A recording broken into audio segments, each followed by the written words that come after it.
어떻게 살아있는 거야, 당신? 정말 민수 맞아요? 은혜야, 지금 여기선 위험해. 오성철이 널 여기 보낸 이유가 있어. 날 감시하려고. 5년 동안 우리 없이 혼자 지금까지 살아있었던 거야? 나는 가족을 지키려고 죽은 척 살아야 했어. 5년 전 건설 현장 사고로 사망한 줄 알았던 남편이 아내의 새로운 일터, 회장집 문 앞에 다시 나타났습니다. 그가 사라졌던 진짜 이유는 단순한 사고가 아니라 숨겨진 부실 공사와 거대한 권력의 검은 입막음 때문이었죠. 죽음을 가장한 남자와 그를 다시 마주한 아내, 그리고 그들 가족을 감시해온 회장. 이 모든 진실이 드러나기 시작합니다. 새벽 5시 알람 소리가 울리기 전에 은혜의 눈이 떠졌습니다. 몸이 먼저 기억하고 있었어요. 53년을 살아오면서 몸에 밴 습관이었죠. 어둠 속에서 손을 뻗어 알람을 끄고 은혜는 작은 한숨을 내쉬었습니다. 또 하루가 시작되는구나. 옆자리는 텅 비어 있었어요. 5년째 그랬습니다. 은혜는 조용히 이불을 걷고 일어났어요. 관절이 시큰거렸지만 이제는 익숙한 아픔이었습니다. 거울 앞에 선 자신의 모습을 보니 마음이 무거워졌어요. 언제부터인가 머리카락에 흰실이 늘어났고 눈과 주름도 깊어져 있었습니다. 어머니, 일어나셨어요? 은혜는 안방문을 살짝 두드렸어요. 응? 누구야? 시어머니 순자 할머니의 목소리가 들려왔습니다. 어제까지만 해도 멀쩡하셨는데 오늘 아침엔 또 그런 날이었어요. 은혜의 가슴이 저릿저릿했습니다. 은혜예요, 어머니. 약 드실 시간이에요. 은혜? 우리 며느리. 네, 맞아요. 문이 열리고 할머니가 나타났어요. 헝클어진 머리카락과 초점 없는 눈빛이 은혜의 마음을 아프게 했습니다. 은혜는 할머니의 손을 잡고 거실로 모셨어요. 할머니의 손이 예전보다 더 말랐다는 걸 느꼈습니다. 어머니, 여기 앉으세요. 아침 드시고 약 챙겨드릴게요. 할머니는 고개를 끄덕이며 소파에 앉으셨어요. 그런 할머니를 바라보며 은혜는 속으로 중얼거렸습니다. 민수야, 어머니가 이렇게 많이 안 좋아지셨어. 내가 있었다면. 순간 마음이 움츠러들었습니다. 5년 전 그날이 떠올랐어요. 건설회사에서 일하던 남편 민수가 현장 사고로 세상을 떠났다는 전화를 받았던 그 순간. 제 안에서 뭔가가 툭 하고 끊어졌습니다. 엄마, 아침 준비됐어? 22살 딸 지수가 방에서 나왔어요. 간호학과 4학년인 지수는 요즘 국가고시 준비로 늘 피곤해 보였습니다. 응, 금방 할게. 지수야, 오늘도 늦게 들어와? 도서관에서 공부하고 올 거야. 시험이 얼마 안 남았거든. 지수의 목소리에 피로가 묻어 있었어요.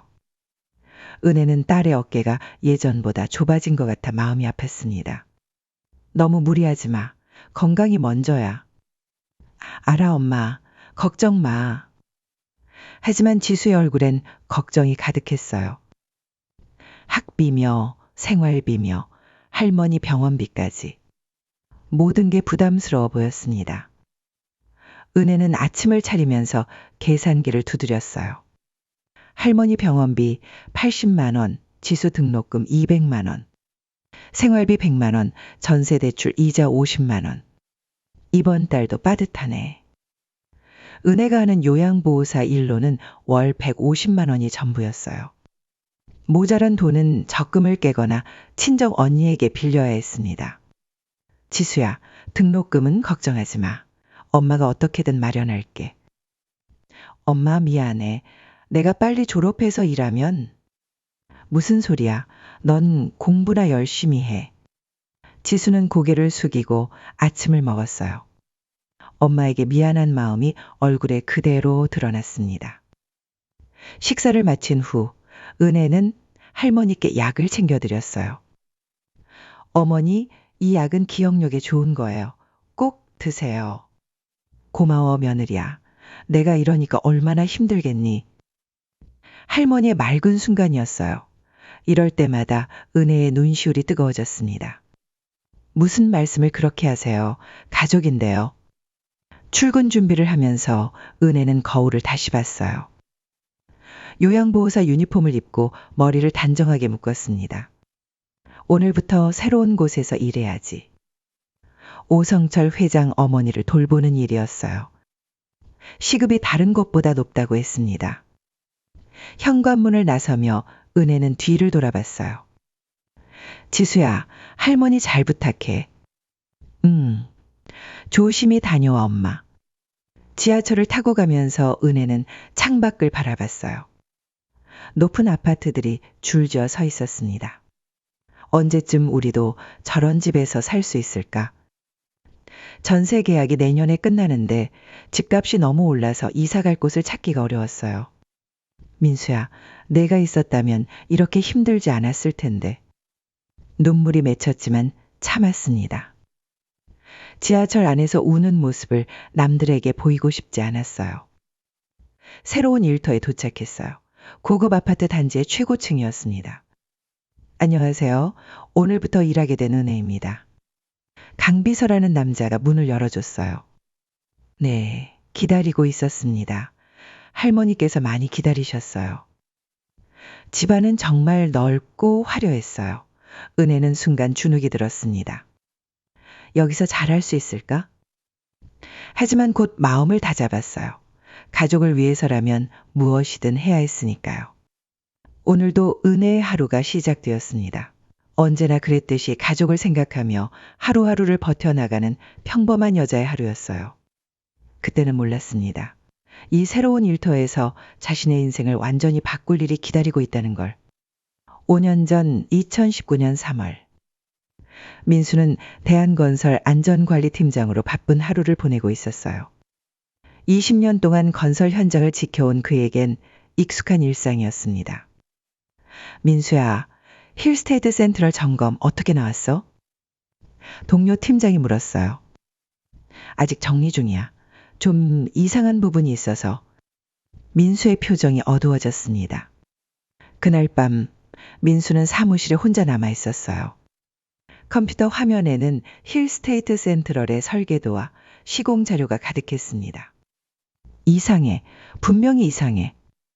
민수는 중얼거리며 자료를 다시 살펴봤어요.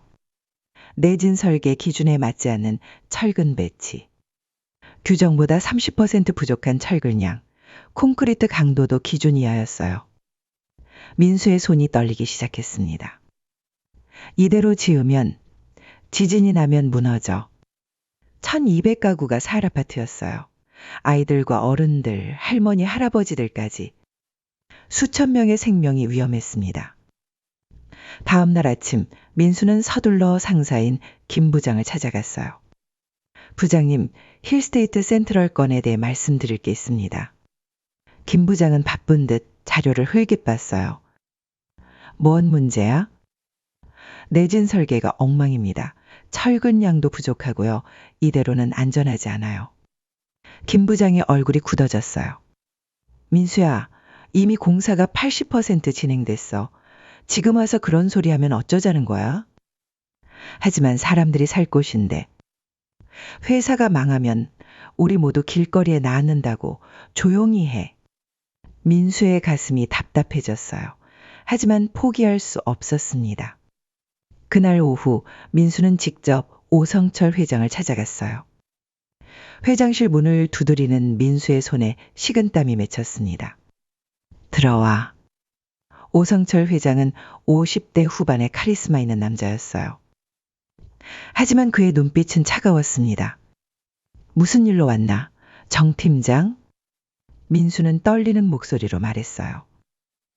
회장님, 힐스테이트 센트럴 공사에 심각한 문제가 있습니다. 자료를 펼쳐 보이며 민수가 설명했어요. 내진 설계의 조작, 철근량 부족, 모든 걸 다 말했습니다. 오성철 회장의 표정이 점점 어두워졌어요. 그래서 어쩌자는 거야? 다시 지어야 합니다. 사람들의 안전이 걸린 문제예요. 순간 회장실이 조용해졌어요. 오성철 회장이 천천히 일어났습니다. 정민수, 자네 미쳤나? 지금까지 들어간 돈이 얼마인지 알아?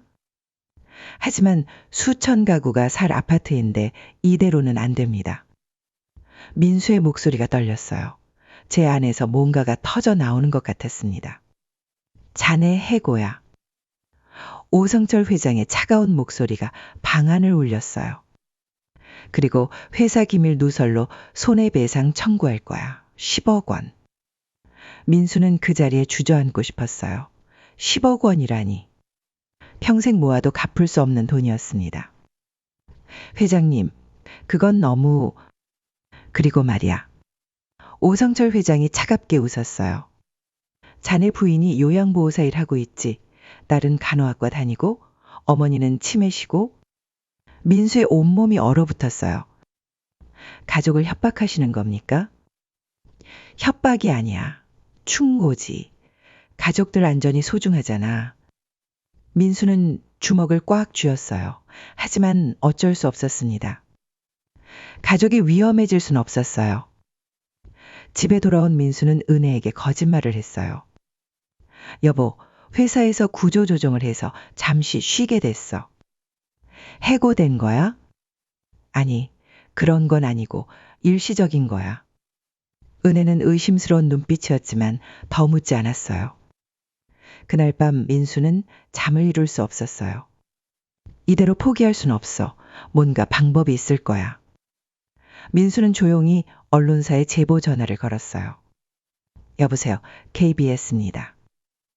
건설 부실 공사에 대해 제보하고 싶습니다.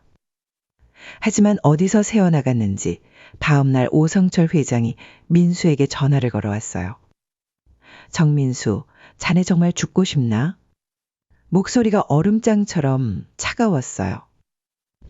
회장님, 오늘 저녁 현장으로 나와. 마지막 경고야. 전화가 끊어졌어요. 민수는 온몸이 떨렸습니다.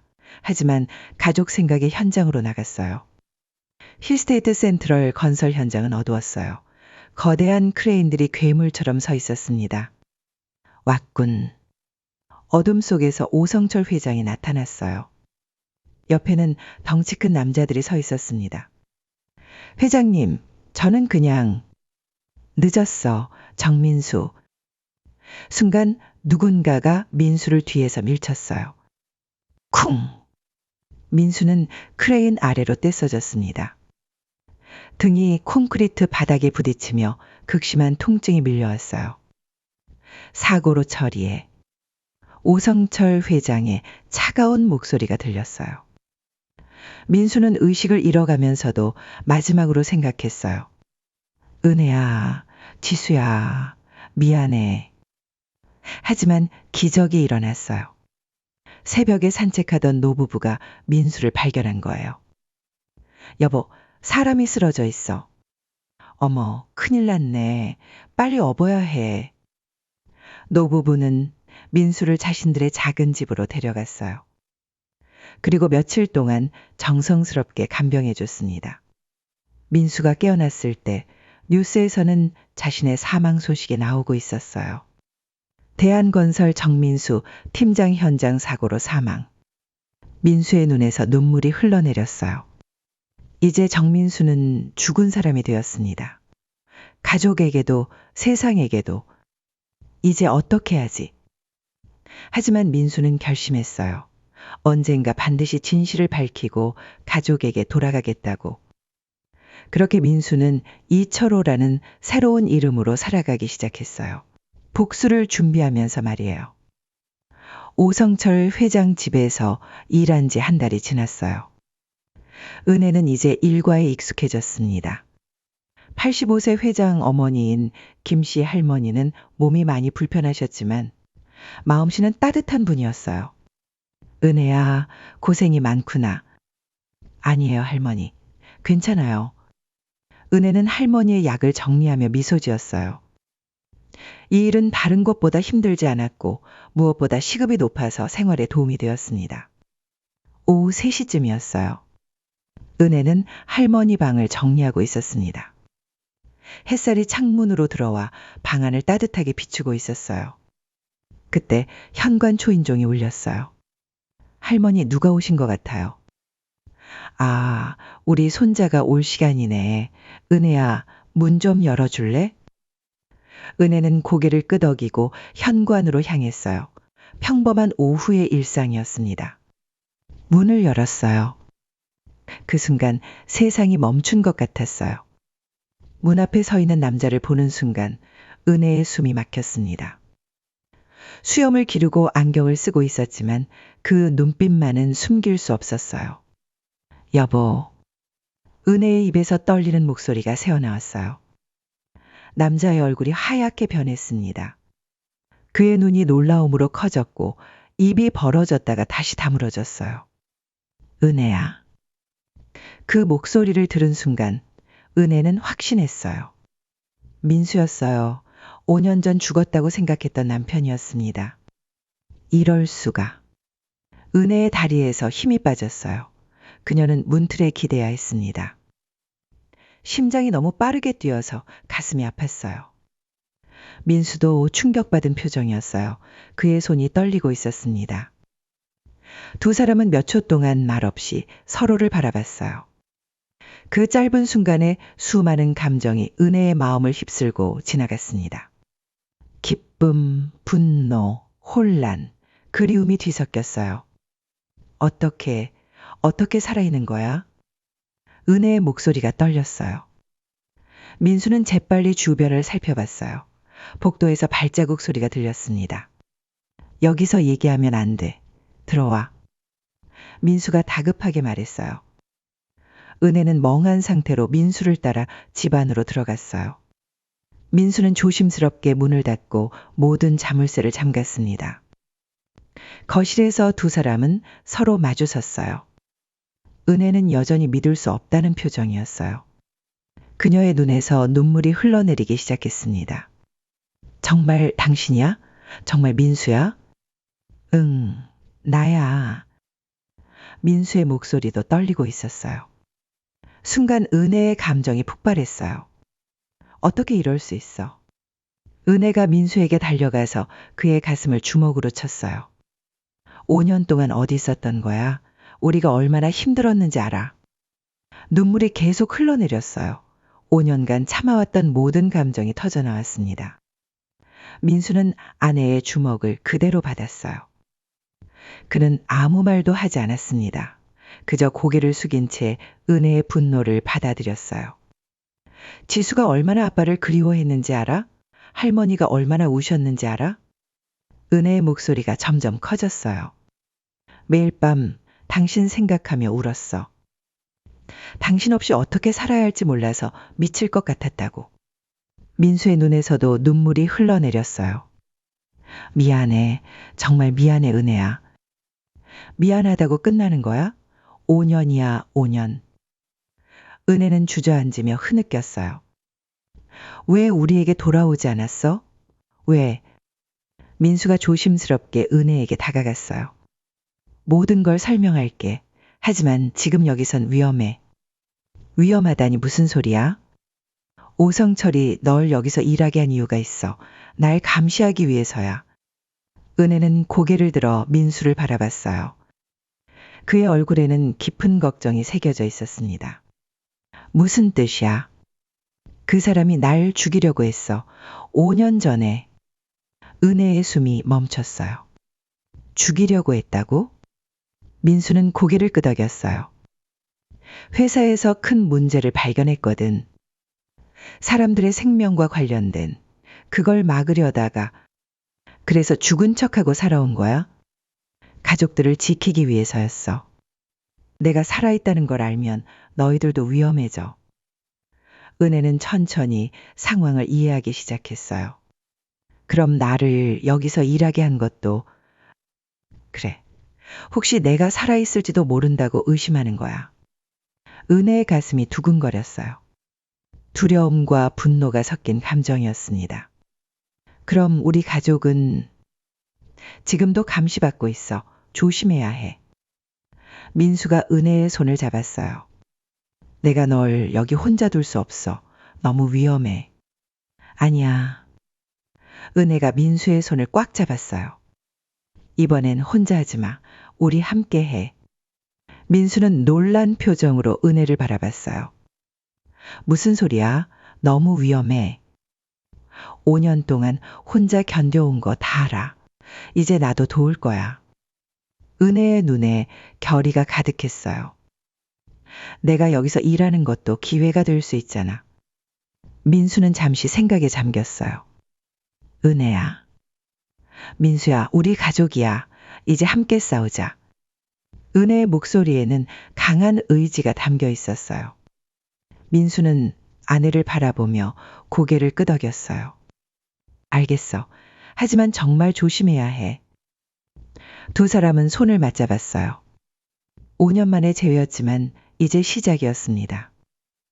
함께 싸워야 할 긴 여정의 시작 말이에요. 은혜는 소파에 앉아 민수를 바라봤어요. 5년 만에 보는 남편의 모습은 많이 달라져 있었습니다. 수염이 길어졌고 안경을 쓰고 있었어요. 하지만 무엇보다 그의 눈빛이 예전과 달랐습니다. 깊은 슬픔과 죄책감이 가득했어요. 5년 동안 정말 어디서 뭘 했던 거야? 은혜의 목소리가 떨렸어요. 분노보다는 그리움이 더 컸습니다. 민수는 고개를 숙였어요. 산속 작은 마을에서 살았어. 이철호라는 이름으로. 이철호? 가짜 신분이야. 정민수는 죽은 사람이니까. 은혜의 가슴이 저릿했어요. 남편이 다른 이름으로 살아왔다는 게 믿어지지 않았습니다. 그 5년 동안 단 한 번도 우리 생각 안 했어? 민수가 고개를 들어 은혜를 바라봤어요. 그의 눈에는 눈물이 가득했습니다. 매일 생각했어. 매일 밤 너희들 꿈을 꿨어. 그럼 왜 연락하지 않았어? 왜? 은혜의 목소리가 높아졌어요. 5년간 쌓였던 모든 감정이 터져나왔습니다. 할머니가 얼마나 우셨는지 알아? 매일 밤 당신 이름 부르시면서. 민수의 어깨가 떨렸어요. 지수는 어떻게 지냈어? 어떻게 지냈을 것 같아? 은혜의 눈에서 눈물이 흘러내렸어요. 아빠 없는 게 얼마나 힘들었을지 알아? 고등학교 졸업식 때도 성인식 때도 혼자였어. 제 안에서 뭔가가 툭 하고 끊어지는 것 같았어요. 간호학과 들어갔을 때도 아빠가 없어서 얼마나 속상해했는지. 은혜는 말을 이어갈 수 없었어요. 목이 메어서 소리가 나오지 않았습니다. 민수는 자리에서 일어나 은혜에게 다가갔어요. 미안해. 정말 미안해. 미안하다고 다 되는 거야? 은혜가 민수를 밀쳤어요. 5년이야, 5년. 우리가 얼마나 힘들었는지 알아? 은혜의 목소리가 갈라졌어요. 할머니 치매 걸리셨어. 당신 얼굴도 가끔 못 알아보셔. 민수의 얼굴이 창백해졌어요. 어머니가. 혼자 병원 다니고 약값 마련하고 간병하느라 얼마나 힘들었는지. 은혜는 흐느끼기 시작했어요. 당신이 없으니까 모든 게 내 몫이었어. 할머니도, 지수도, 집안일도. 민수는 아내 앞에 무릎을 꿇었어요. 은혜야, 나도 정말 힘들었어. 힘들긴 뭐가 힘들어. 혼자 자유롭게 살면서. 자유롭게? 민수의 목소리에 절망이 섞였어요. 매일 밤 너희들 생각에 잠을 못 잤어. 지수가 크는 모습도 못 보고 어머니 아프신 것도 몰랐고. 민수의 어깨가 덜덜 떨렸어요. 하루도 편한 날이 없었어. 죄책감 때문에 미칠 것 같았다고. 은혜는 눈물을 닦으며 민수를 바라봤어요. 그럼 왜 돌아오지 않았어? 돌아가면 너희들이 위험해져. 오성철이 가만두지 않을 거야. 민수가 천천히 설명했어요. 그 사람이 얼마나 무서운 사람인지 알아? 돈과 권력으로 뭐든지 할 수 있는 사람이야. 은혜의 가슴이 두근거렸어요. 그래서 나를 여기서 일하게 한 거야? 맞아. 혹시 내가 살아있을지도 모른다고 의심하고 있어. 순간 마음이 움츠러들었습니다. 그럼 우리 가족은 계속 감시받고 있다는 거야? 민수가 고개를 끄덕였어요. 그래서 더 조심해야 해. 절대 의심받으면 안 돼. 은혜는 복잡한 마음이었어요. 남편이 살아있다는 기쁨과 동시에 새로운 두려움이 밀려왔습니다. 그럼 언제까지 이렇게 살아야 해? 증거를 찾을 때까지, 오성철의 죄를 밝혀낼 때까지. 민수의 눈에 결의가 서렸어요. 5년 동안 준비해왔어. 이제 마지막 단계야. 은혜는 남편의 얼굴을 자세히 봤어요. 예전보다 야위고 지쳐 보였지만 의지만큼은 더 강해 보였습니다. 혼자 그 무거운 짐을 지고 살았구나. 은혜의 목소리가 부드러워졌어요. 당신도 많이 힘들었겠네. 민수는 은혜의 손을 조심스럽게 잡았어요. 미안해, 은혜야. 정말 미안해. 나도 미안해. 너무 화만 냈네. 두 사람은 잠시 조용히 앉아 있었어요. 5년이라는 긴 시간 동안 각자 다른 고통을 겪어왔다는 걸 알았습니다. 지수는 많이 컸지? 민수가 조심스럽게 물었어요. 간호사가 되려고 열심히 공부하고 있어. 당신 닮아서 책임감도 강하고. 은혜의 얼굴에 미소가 번졌어요. 가끔 당신 얘기를 해. 아빠가 살아계셨다면 얼마나 자랑스러워 하셨을까 하면서. 민수의 눈에서 눈물이 흘러내렸어요. 보고 싶어. 너무 보고 싶어. 할머니도 그래. 가끔 정신이 맑으실 때 당신 얘기를 하셔. 은혜가 민수의 손을 꽉 잡았어요. 이제 정말 끝낼 수 있는 거야? 응. 너의 도움이 있다면 할 수 있어. 민수가 은혜를 바라봤어요.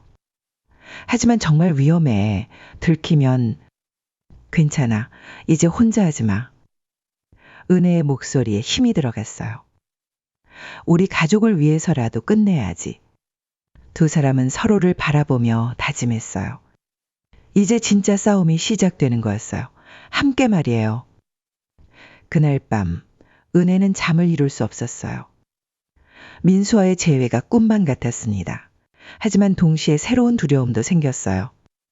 오성철이라는 위험한 사람과 맞서 싸워야 한다는 현실이 무서웠습니다. 정말 할 수 있을까? 은혜는 천장을 바라보며 생각했어요. 하지만 곧 마음을 다잡았습니다. 5년 동안 혼자 견딘 남편을 생각하니 용기가 났어요. 다음 날 아침, 은혜는 평소처럼 오성철 회장 집으로 출근했어요.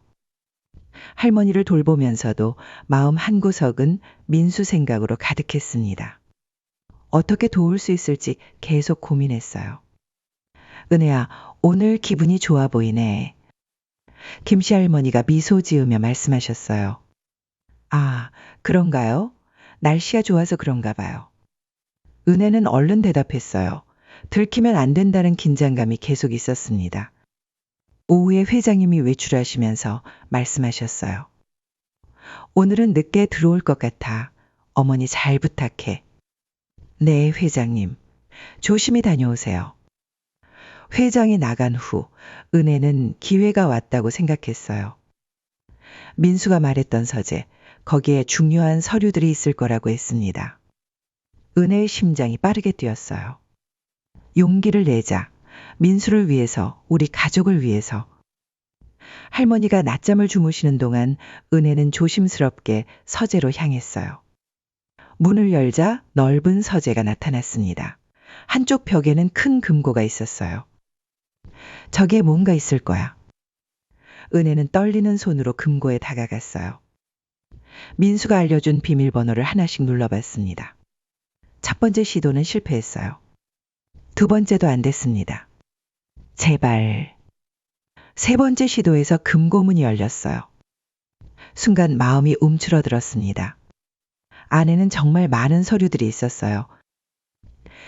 힐스테이트 센트럴이라고 쓰인 폴더가 눈에 띄었습니다. 은혜는 재빨리 핸드폰을 꺼내서 사진을 찍기 시작했어요. 내진 설계 조작 지시서, 철근양 축소 승인서, 안전점검 허위 보고서. 모든 게 다 들어 있었어요. 이걸로 충분할까?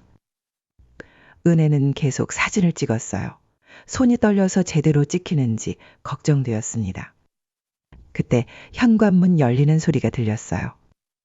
회장님이 돌아오셨나? 은혜의 온몸에 식은땀이 흘렀어요. 재빨리 금고를 닫고 서재에서 나왔습니다. 강비서가 집에 들어오고 있었어요. 아, 안녕하세요. 은혜는 최대한 자연스럽게 인사했어요. 할머니께서 화장실 가시겠다고 해서 부축해드렸어요. 그렇군요. 수고하세요. 강비서는 의심스러운 눈빛으로 은혜를 바라봤어요. 하지만 더 이상 묻지는 않았습니다. 일을 마치고 집에 돌아온 은혜는 바로 민수에게 연락했어요. 약속된 장소에서 만난 두 사람. 민수는 은혜가 찍어온 사진들을 보며 놀랐어요. 정말 대단해, 은혜야. 이게 바로 우리가 찾던 증거야. 정말요? 이걸로 끝낼 수 있어요? 아직 더 필요해. 하지만 이제 확신이 서. 민수의 눈에 희망의 빛이 떠올랐어요. 은혜야, 내가 5년 동안 준비한 게 있어. 뭐요? 건축안전연대라는 단체야. 부실공사 피해자들을 모아서 만들었어.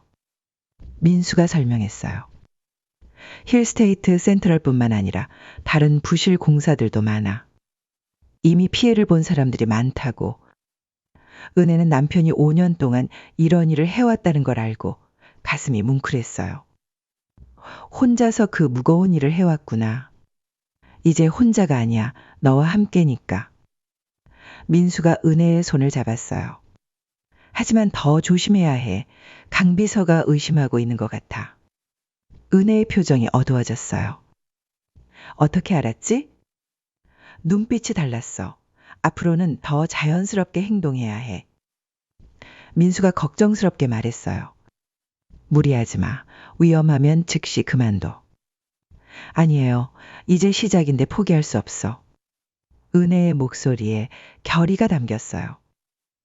우리 지수도 할머니도 그리고 그 아파트에 살 사람들도 모두 안전해야죠. 민수는 아내의 강한 의지를 보며 감동했어요. 고마워, 은혜야. 정말 고마워. 우리 부부잖아요. 당연한 거죠. 두 사람은 구체적인 계획을 세웠어요. 은혜는 계속 오성철 집에서 일하면서 더 많은 증거를 수집하기로 했습니다. 민수는 건축안전연대를 통해 언론과 정부에 압력을 넣기로 했어요. 이번 주말에 기자들을 만날 예정이야. 민수가 말했어요. 그때까지 더 많은 증거가 있으면 좋겠어. 최선을 다해볼게요. 은혜는 고개를 끄덕였어요. 헤어지기 전 민수가 은혜를 꽉 안았어요. 조심해, 정말 조심해. 당신도요, 우리 꼭 성공해요. 두 사람은 각자의 자리로 돌아갔어요. 그날 밤, 은혜는 지수와 할머니를 바라봤어요. 곧 아빠가 돌아올 거야. 조금만 더 기다려. 마음속으로 다짐하며 은혜는 내일을 준비했어요. 위험하지만 해야 할 일이었습니다. 가족을 위해서, 그리고 수많은 사람들의 안전을 위해서 말이에요. 제 안에서 뭔가가 단단해지는 걸 느꼈어요. 이제 두렵지 않았습니다. 민수와 함께라면 무엇이든 해낼 수 있을 것 같았어요. 3주 후 모든 것이 바뀌었어요. 아침 뉴스를 보던 은혜는 깜짝 놀랐습니다. TV 화면에 오성철 회장이 수갑을 찬 채 나오고 있었어요. 대한건설 오성철 회장, 부실공사 은폐 혐의로 구속. 뉴스 앵커의 목소리가 또렷하게 들렸습니다. 힐스테이트 센트럴 아파트 내진 설계 조작 및 안전기준 위반 사실이 건축안전연대에 제보로 밝혀져 은혜의 눈에서 눈물이 흘러내렸어요. 드디어 해냈어요. 민수와 함께 해낸 거였습니다. 휴대폰이 울렸어요. 민수로부터였어요. 은혜야, 뉴스 봤지? 응, 봤어. 정말 해낸 거야? 그래, 이제 모든 게 끝났어. 민수의 목소리에는 안도감이 가득했어요. 오늘 저녁에 집으로 갈게. 지수랑 어머니에게 인사드리고 싶어. 은혜의 가슴이 두근거렸어요. 정말 집에 와도 되는 거야? 이제 안전해. 오성철도 구속됐고 모든 진실이 밝혀졌으니까. 저녁 7시 은혜는 집 앞에서 기다리고 있었어요. 손에는 민수가 좋아하던 김치찌개 재료들이 들려 있었습니다. 5년 만에 온 가족이 함께 먹을 저녁이었어요. 현관문이 열렸어요. 민수가 나타났습니다. 수염을 깎고 안경을 벗은 모습이었어요. 예전 모습 그대로였습니다. 다녀왔어. 민수의 목소리가 떨렸어요. 어서 와. 은혜도 눈물을 참을 수 없었어요. 그때 방문이 열리고 지수가 나왔어요. 엄마, 누가? 지수는 말을 멈췄어요. 거실에 서 있는 남자를 보는 순간 얼굴이 하얗게 변했습니다. 아빠? 지수야. 민수는 딸에게 다가갔어요. 지수는 아직도 믿을 수 없다는 표정이었습니다. 정말 아빠야? 정말? 그래, 아빠야. 우리 지수. 순간 지수가 민수에게 달려와 껴안았어요. 아빠, 정말 아빠야. 지수는 아이처럼 울기 시작했어요. 22살이 된 딸이지만 지금은 그냥 아빠를 그리워하던 어린아이 같았습니다. 어디 갔었어요? 왜 이제야 와요? 미안해, 지수야. 정말 미안해. 민수도 딸을 꽉 안고 울었어요. 5년이라는 시간이 한순간에 사라지는 것 같았어요. 그때 안방문이 열렸어요. 순자 할머니가 지팡이를 짚고 나오셨습니다. 무슨 소리가 이렇게. 할머니는 거실의 광경을 보고 멈춰 서셨어요. 누구야? 어머니, 저예요. 민수예요. 민수가 할머니에게 다가갔어요. 할머니는 안경을 쓰고 민수를 자세히 보셨어요. 그리고는 떨리는 손으로 민수의 얼굴을 만져보셨습니다. 민수야? 우리 민수야? 네, 어머니. 아들이 돌아왔어요. 순간 마음이 뭉클해졌어요. 할머니의 눈에서 눈물이 흘러내렸습니다. 정말 내 아들이구나. 꿈이 아니구나. 네, 어머니. 늦어서 죄송해요. 민수는 할머니 앞에 무릎을 꿇고 절을 했어요. 5년 동안 걱정 끼쳐드려서 죄송합니다. 할머니는 아들의 머리를 쓰다듬으셨어요. 살아있으니까 됐어. 우리 아들이 살아서 돌아왔으니까. 그날 밤 온 가족이 둘러앉아 저녁을 먹었어요. 김치찌개 냄새가 집안 가득 퍼졌습니다. 5년 만에 맛보는 집밥이었어요. 아빠, 정말 어디 있었어요? 지수가 물었어요. 민수는 천천히 모든 이야기를 해줬어요. 부실 공사를 발견한 것부터 오성철의 위협, 가짜 죽음, 그리고 5년간의 숨어 지낸 이야기까지. 그럼 엄마도 알고 있었어요? 한 달 전에 알게 됐어. 정말 깜짝 놀랐지. 은혜가 웃으며 대답했어요. 우리 가족 모두 고생했구나. 할머니가 말씀하셨어요. 이제 다시 함께 살 수 있는 거지. 네, 할머니, 이제 안전해요. 민수가 대답했어요. 다음 날 아침 더 좋은 소식이 들려왔어요. 정부에서 힐스테이트 센트럴 아파트를 전면 재건축하기로 결정했다는 뉴스였어요. 입주민들의 안전을 위해 새로 지어질 예정입니다. TV에서 나오는 뉴스를 보며 민수는 안도의 한숨을 내쉬었어요. 드디어 사람들이 안전해졌어. 당신이 지켜낸 거예요. 은혜가 민수의 손을 잡았어요. 한 달 후 민수는 새로운 직장을 구했어요. 건축안전 전문 컨설팅 회사에서 일하게 되었습니다. 부실 공사를 막는 일이었어요. 이제 정말 새 시작이네. 은혜는 요양보호사 일을 그만두고 작은 카페를 열기로 했어요. 민수가 돌아왔으니 경제적 부담도 줄어들었거든요. 지수는 간호사 국가고시에 합격했어요. 아빠 덕분에 더 열심히 공부할 수 있었어요. 아니야, 지수가 잘한 거야. 민수는 딸을 자랑스러워했어요. 할머니의 치매도 조금씩 좋아지고 있었어요. 아들이 돌아온 기쁨 때문인지 맑은 날이 많아졌습니다. 어느 일요일 오후였어요. 온 가족이 한강공원에 나들이를 갔어요. 5년 만에 가족 나들이였습니다. 날씨가 참 좋네. 민수가 하늘을 보며 말했어요. 그러게요. 마음도 좋고. 은혜가 웃으며 대답했어요. 지수는 할머니와 함께 벤치에 앉아 있었고 민수와 은혜는 강변을 걸었어요. 힘들었지? 민수가 물었어요. 당신도 힘들었잖아요. 이제 괜찮아. 우리 함께니까. 두 사람은 손을 꼭 잡고 걸었어요. 해가 지고 있었어요. 한강 위로 석양이 아름답게 물들고 있었습니다.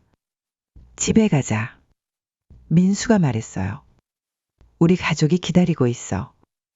네, 집에 가요. 은혜는 행복한 미소를 지었어요. 이제 정말 모든 게 평범해졌어요. 아침에 일어나서 가족과 함께 밥 먹고 각자 일하러 가고 저녁에 다시 모여서 하루 이야기를 나누는 것. 그런 평범한 일상이 얼마나 소중한지 이제 알았어요. 제 안에서 따뜻한 것이 차오르는 걸 느꼈어요. 가족이 함께 있다는 것, 그것이 가장 큰 행복이었습니다.